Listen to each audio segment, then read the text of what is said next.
எனக்கு மிக முன்பான நண்பர் சகோதர சகோதரிகளே, ஒவ்வொரு நாள் காலையில் வந்து உங்களை சந்திப்பது அதிக மகிழ்ச்சி அடைகிறேன். நீங்கள் எங்களோடு கூட இணைந்திருப்பது எனக்கு பெரிய ஆசீர்வாதம். நீங்கள் கொடுக்கிற சாட்சிகள், நீங்கள் கொடுக்கிற ஒவ்வொரு காரியங்களுக்காக நான் கர்த்தரை சோதரிக்கிறேன். உங்களுடைய சாட்சி என்னை அதிகமாக உற்சாகப்படுத்துகிறது, பேச வைக்கிறது. அதுக்காக கர்த்தரை சோதரிக்கிறேன்.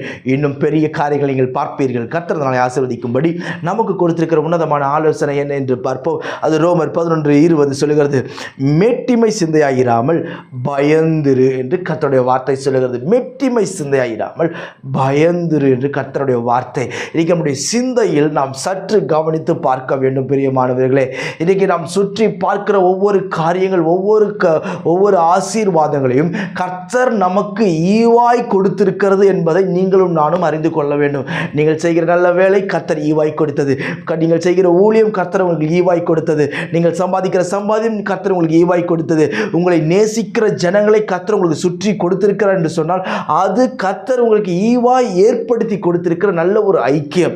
இப்படி இந்த ஐக்கியத்தில் நாம் இருக்கும் பொழுது நம்முடைய சிந்தை எப்படிப்பட்ட சிந்தையாய் இருக்க வேண்டும் என்று கர்த்தர் விரும்புகிறார். மேட்டிமையான சிந்தையாய் நாம் இருக்கவே கூடாது. கர்த்தருக்கு பயந்து இருக்க வேண்டும். யாருக்கு மேட்டிமையான சிந்தை வரும் தெரியுமா?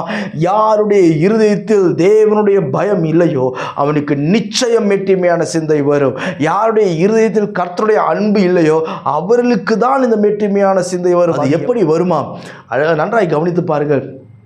நான் சம்பாதிக்கிற சம்பாத்தியம், என்னுடைய உழைப்பு, நான் படித்த படிப்பு, நான் வாங்கின ஊதியம் என்று சொல்லி தன்னையே மேன்மைப்படுத்தி கொண்டிருப்பார்கள்.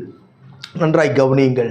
நாம் எந்த அளவுக்கு நாம் சிந்தையில் தாழ்மையுள்ளவர்களாக இருப்போமோ, கர்த்தருக்கு பயந்திருப்போமோ, நிச்சயம் சொல்லுகிறேன் கர்த்தர் உங்களை மேன்மைப்படுத்துவார். பிரியமானவர்களே, நாம் அப்படி தாழ்மைப்படும் பொழுது கர்த்தர் நமக்கு என்ன ஆசீர்வாதத்தை வைத்திருக்கிறார்.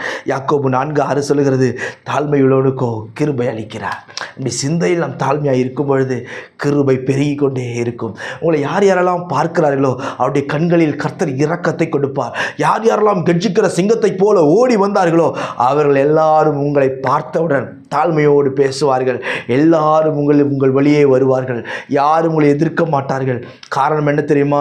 வெளியேற பெற்ற கர்த்தருடைய கிருபை உங்கள் மீது இருக்கிறது. அதற்கு முன்பு நீங்களும் நானும் செய்ய வேண்டிய ஒரு காரியம், மனத்தாழ்மையோடு தேவ சமூகத்தை பிடித்துக்கொள்வோம். சிந்தையில் தாழ்மையோடு இருப்போம். ஒரு நாளும் நாம் அதற்கு இடம் கொடுக்காதபடி கர்த்தருடைய கிருபையை சார்ந்து கொள்வோம்.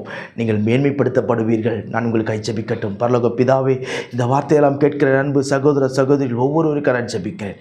மேன்மைப்படுத்தி கனப்படுத்தி உயர்த்தி ஆசீர்வதிப்பீராக. இந்த நாள் அற்புதத்தின் நாளாக இருக்கட்டும், விடுதலையின் நாளாக இருக்கட்டும், சுகத்தின் நாளாக இருக்கட்டும், ஆரோக்கியத்தின் நாளாக இருக்கட்டும்.